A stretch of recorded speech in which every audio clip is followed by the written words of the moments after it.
काल मला वाटतं तुम्ही वडोद बाजारला पण सभा घेतली वाटतं. काय सध्या महाराष्ट्रात वेगवेगळ्या ठिकाणी तुम्ही सभा घेताय, काय विशेष आहे संभाजीनगर? माझा हा काल 20 जिल्हे फिरून झाले. प्रत्येक जिल्ह्यात आम्ही किमान 8 ते 9 सभा घेत आहोत. 28 तारखेचं जे आंदोलन आहे शेतकऱ्यांचं, ते प्रचंड मोठ्या प्रमाणात त्याचा प्रतिसाद भेटत आहे. 2 ते 3 लाख लोक त्या आंदोलनात सहभागी होईल. गुप्तेहोळीपासून हे आंदोलन सुरू होईल. आता isakal.com आहे देशातील नंबर 1 ची मराठी न्यूज वेबसाईट. प्रत्येक अपडेटसाठी isakal.com ला नक्की भेट द्या. आम्ही महाएल्गार सभा म्हणून तिथं आयोजित केलेली आहे. त्याच्यासाठी आम्ही प्रत्येक जिल्ह्यात प्रत्येक तालुक्यामध्ये जाण्याचा प्रयत्न करतो. सर्वपक्षीय सर्व जातीय प्रचंड पाठिंबा भेटत आहे. इथं मात्र ओबीसी, मराठा, दलित सगळ्या नेत्यांनी या शेतकरी म्हणून शेतकरी मोर्चाला पाठिंबा दिला पाहिजे. तर प्रचंड अडचणीत शेतकरी आहे. मी पाहतोय का ओला दुष्काळ जाहीर करता येत नाही असे आमचे देवेंद्रजी म्हणतात. उद्धवजी जेव्हा मुख्यमंत्री होते तेव्हा हे देवेंद्रजी ओला दुष्काळ म्हणून मागणी करत होते.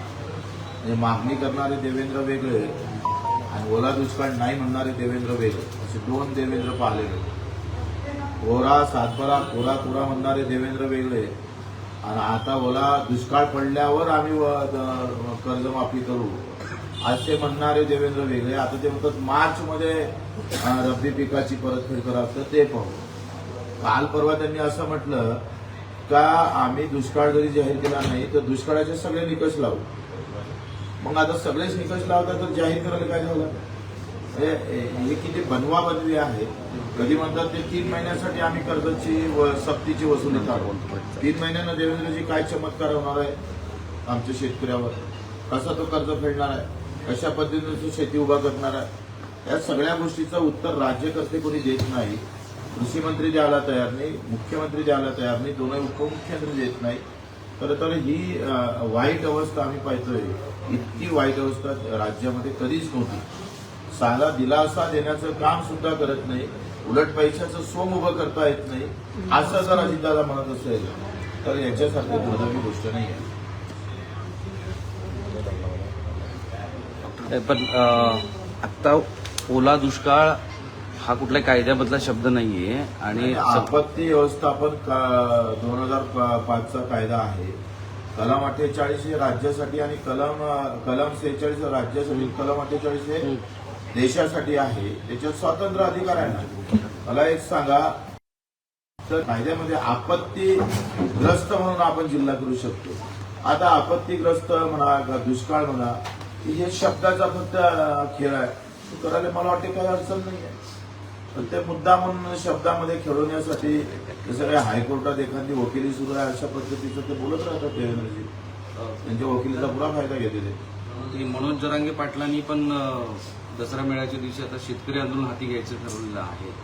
आणि दिवाळीनंतर सगळ्या शेतीमध्ये अभ्यास करणाऱ्या सगळ्या लोकांची बैठक घेऊन पुढची दिशा ठरवून राहते. तुम्ही आनंदाची गोष्ट आहे. मला वाटते सगळ्याच मराठा नेता असू दे, ओबीसी नेता असू दे, दलितांचे नेते असू दे, हिंदुत्ववादी असू दे किंवा मुस्लिम कट्टरवादी असू दे, सगळ्यांनी एकत्र होऊन शेतकऱ्याशी संबंधित लढलं तर चित्र बदललं ना महाराष्ट्राचं.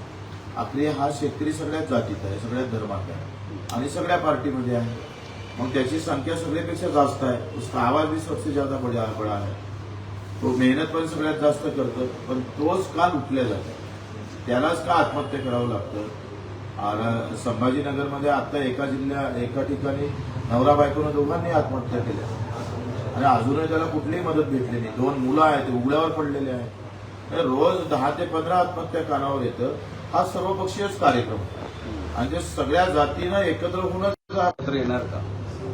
माझं असं म्हणणं आहे, शेतीच्या प्रश्नासाठी आम्ही कोणाच्या पाठीशी उभं राहू, कोणाच्या बाजूने उभं राहू. शेतकरी हा विषय, मजुराचा विषय, मेंढपाळ असेल, मच्छीमार असेल, दिव्यांग असेल, जो ह्या विषयाला धरून राहील त्याच्यासाठी आम्ही उभं राहू.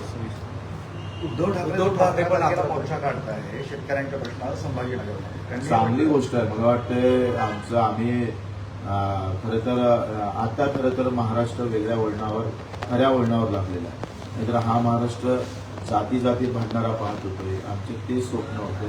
महाराष्ट्र शेतकरी आणि जाती जातीमध्ये तेढ निर्माण करण्याचं काम काही लोकांनी केलं. पण आज आता आनंदाची गोष्ट आहे, जरांगे पाटील शेतकऱ्यांच्या संदर्भात बोलायला सुरुवात झाले. आमचे उद्धव साहेब देश विदेशातील प्रत्येक घडामोडींचे लाईव्ह अपडेट मिळवण्यासाठी आता साम टीव्हीच्या सर्व सोशल मीडिया प्लॅटफॉर्मला लाईक, फॉलो आणि सबस्क्राईब करा. तसंच सर्व नोटिफिकेशनसाठी बेल आयकॉन प्रेस करायला विसरू नका.